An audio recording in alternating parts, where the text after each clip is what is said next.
Hi everyone, it's me, Dr. Stacy Betancourt, with another edition of Making Sense with Dr. Stacy. Today we talk about trauma. Now, just seeing this title can affect people, and let's face it, the word can be associated in many ways, as there are numerous ways and categories of trauma. The general definition of trauma is a deep emotional response to an event that overwhelms someone, and it's a response that can prohibit the ability to maintain daily life. Now, this can be connected to a threat to one's safety, health, or integrity. When this happens, it can be difficult to overcome.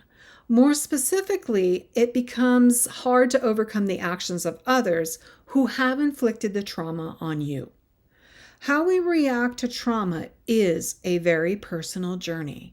However, the point to understand is that we can heal, but there are some steps involved. First, there are no timelines assigned to healing, as this is your personal journey. But prolonged feelings of trauma will not serve you well without processing and understanding what happened and knowing you might not have a why it happened, at least at first. Though you have to accept that you might not ever have answers as to why something occurred. What you need to do is learn to adapt and understand what you can do for yourself to move forward. The reality is we may not have a why or even a reason that you can accept. It's understanding that what is important for you as one who may be dealing with a traumatic event is to work through and work on you and the stages of the emotional breakdown in order to achieve healing. The key point is to understand that seeking healing and not trying to cover up what has happened to you. And that's very hard. When we attempt to hide or cover up trauma, it's already not beneficial, and sometimes it leads to methods that are not helpful. And working through your trauma requires dealing with the actions that occurred, which can be scary and difficult, and why it is also helpful to seek a professional coach who is trained and certified to work with you on your specific issue. If not a certified coach, then it's certified professionals who do have experience in the type of trauma that you're going through. Now, I acknowledge sometimes it's easier to talk with a trusted friend, and there's nothing wrong with that. But for long-term healing, you will need to work through the trauma, whatever it is and whatever has happened to you. As you seek someone you feel comfortable with, there are some things you can do for yourself to start the healing process.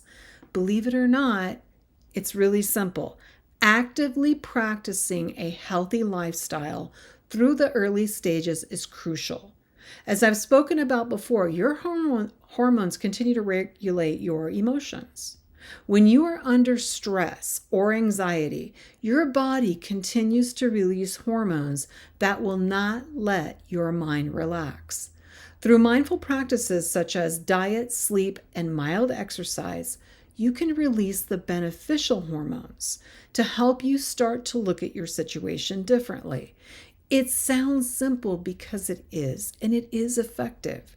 So teaming that with the help that you get and will provide you with your best opportunities to start processing and overcoming the traumatic events you are experiencing or have experienced. And that's it. So remember, as you do all that, treat yourself with grace. Treat others with grace, because we are all on a journey, and even if our end results are the same, how we get there is going to be different. So there is no right way, there is no wrong way. And remember, when dealing with trauma, there is no timeline. Just make sure you get the help you need. Start by taking care of yourself, and that's it. So for this week, I thank you for watching this important topic. I wish you all the best, and I will see you next week. Let me know what you think in the comments. Take care. Thank you for watching another edition of Making Sense with Dr. Stacy.